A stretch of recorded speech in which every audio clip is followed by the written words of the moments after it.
Full बदन थे, कमजोर बदन थे, वजन वजूद का हल्का था। सो दाई घबरा गई, परेशान हो गई कि जिस बच्चे का वजन कम होता है वो जिंदगी तवील नहीं पाता। सो घबरा गई कि इसकी उम्र तो कम होगी, सो मैं जब इसके वालिद को जाकर खुशखबरी दूंगी तो ये हजरत, क्योंकि वो जानती नहीं थी कि ये शहजादा किसका है और ये साहबजादा किसका है। तो घबरा गई कि शायद इनाम इकराम न मिल सके और इस राज को राज रखूं जब तक कि इनाम हासिल न कर लूं। तो जब बाहर गई, हजरत इमाम मोहम्मद बाकर किसी काम के सिलसिले से बाहर तशरीफ ले गए थे, तो घर मौजूद न थे। तो हजरत सैयदना इमाम साजिदीन हजरत इमाम ज़ैनुल आबिदीन मौजूद थे, जो कि दादा थे हजरत सैयदना इमाम जाफर सादिक के। और बता दूं, हजरत इमाम जाफर सादिक वो शान के मालिक थे और इस इल्म और इस वलायत के मालिक थे। फरमाया कि मेरा दाद का भी अबू बकर सिद्दीक है, मेरा नाम का भी अबू बकर सिद्दीक। सुभान अल्लाह।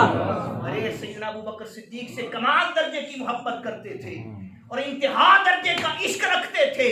इसलिए अपनी जिंदगी में फरमाते थे कि मैं 2 बार अबू बकर सिद्दीक से जन्म हुआ, मेरी 2 बार मैं जन्म लिया है अबू बकर सिद्दीक से। इसलिए कि आपकी वालदा हजरत उम्मे फरमा का दाद का भी अबू बकर सिद्दीक था, नान का भी अबू बकर सिद्दीक। हजरत उम्मे फरमा की जो आपकी वालिदा थी, उनके वालिद हजरत इमाम कासिम थे और इमाम कासिम के बेटे मोहम्मद बिन अबी बकर थे, जो अबू बकर सिद्दीक के बेटे थे। और आपकी वालिदा की जो वालिदा थी, गोया उम्मे फरवा की जो माँ थी, वो हजरत अस्मा थी और हजरत अस्मा बेटी थी हजरत अब्दुर्रहमान बिन अबी बकर की।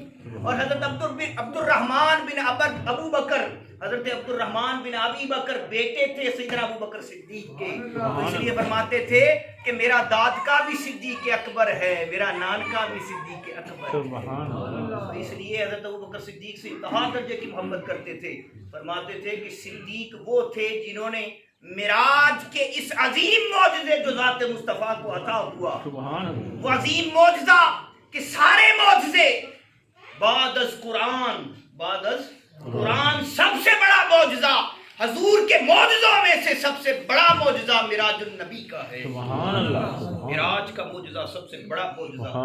जब वो मौजज़ा अबू जहल को हजूर ने सुनाया कि अल्लाह ने मुझे अपना दीदार कराने के लिए, अपना कुर्ब अता करने के लिए लामकाम पर बुलाया, अल्लाह ने मुझे मुकाम लामकाम पर बुलाया था, लामकाम बुलाया और मुझे अपना दीदार अता किया।